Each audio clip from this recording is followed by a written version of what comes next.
Durante quase toda a história humana, não existiam cidades. Não existiam muralhas, não existiam impostos, não existiam reis. Se a caça escasseava, partíamos. Se surgia conflito, afastávamo-nos. Se o inverno apertava, mudávamos de direção. A liberdade era simples: andar. Então, há cerca de 12.000 anos, algo mudou. Paramos e nunca mais voltamos ao que éramos. Grupos humanos viviam em bandos pequenos. Talvez 20 pessoas, talvez 50. Conheciam cada rosto, cada trilha, cada estação. Comiam carne de caça, peixes, frutas, raízes, uma dieta variada. Se um líder tentasse dominar demais, o grupo podia simplesmente ir embora. Não havia propriedade, não havia fronteira, não havia como acumular poder duradouro. Porque nada era fixo.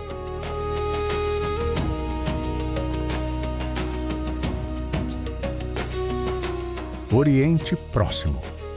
Fim da última era glacial. Campos de trigo selvagem cobriam vales inteiros. Gazelas migravam em grandes rebanhos.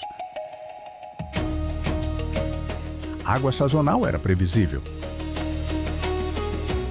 Alguns grupos começaram a ficar mais tempo. Construíram casas circulares de pedra, cavaram silos. Moeram grãos em pedras pesadas demais para carregar. Ainda não plantavam, mas já não partiam.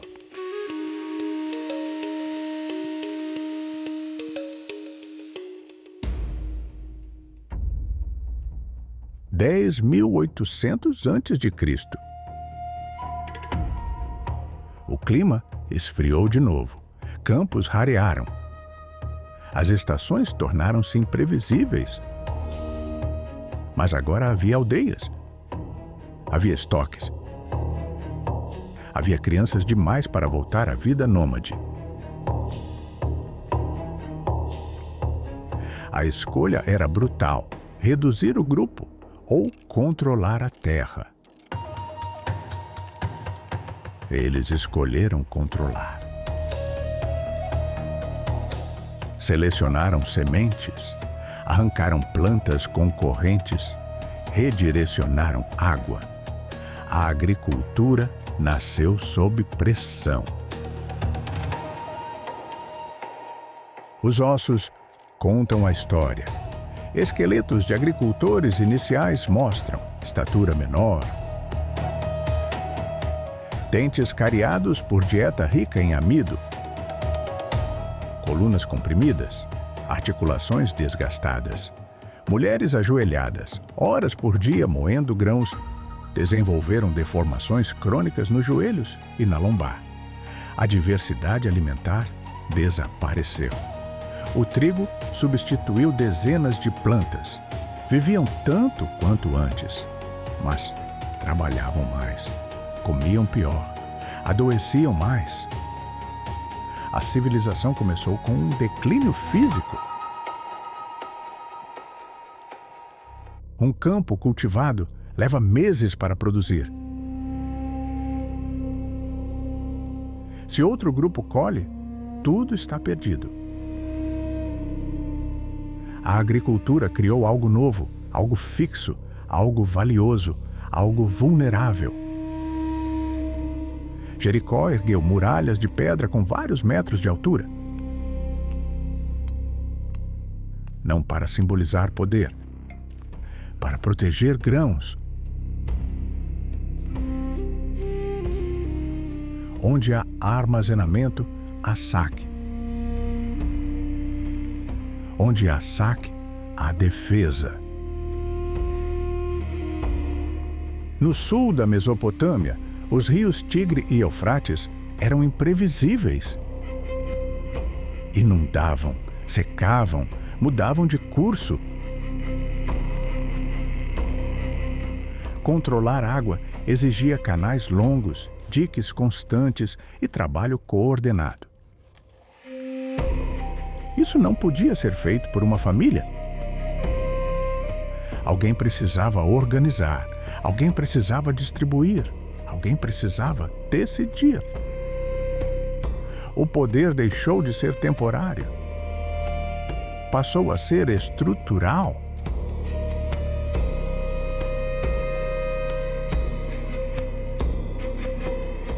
Por volta de 3.800 a.C., Uruk tinha dezenas de milhares de habitantes.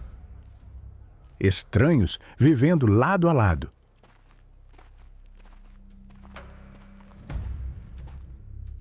Ali, a escrita surgiu.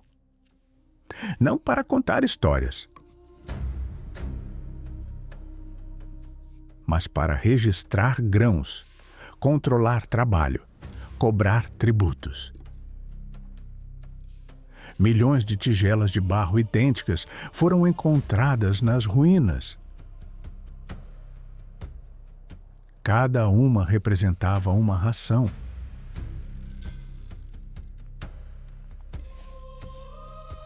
O alimento deixou de ser coletado. Passou a ser distribuído. O trabalhador deixou de ser independente. Passou a ser dependente. Uruk e Uma disputavam canais de irrigação. Não era briga ocasional.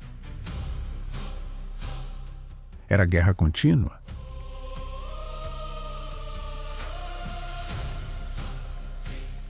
Exércitos marchavam. Prisioneiros eram marcados.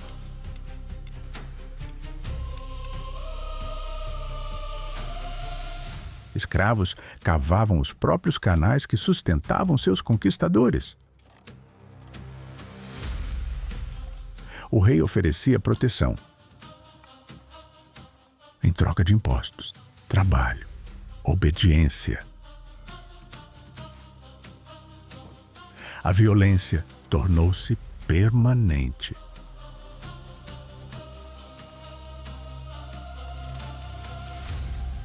No Nilo, no Indo, no Rio Amarelo. Ambientes diferentes, alimentos diferentes, culturas diferentes. Resultado idêntico. Excedente criou hierarquia.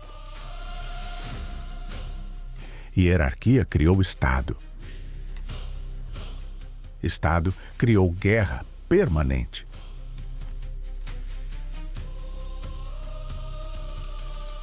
A civilização não foi planejada. Foi o preço de parar.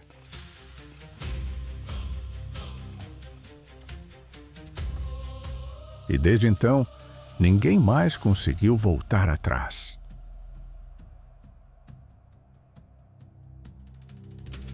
Olá!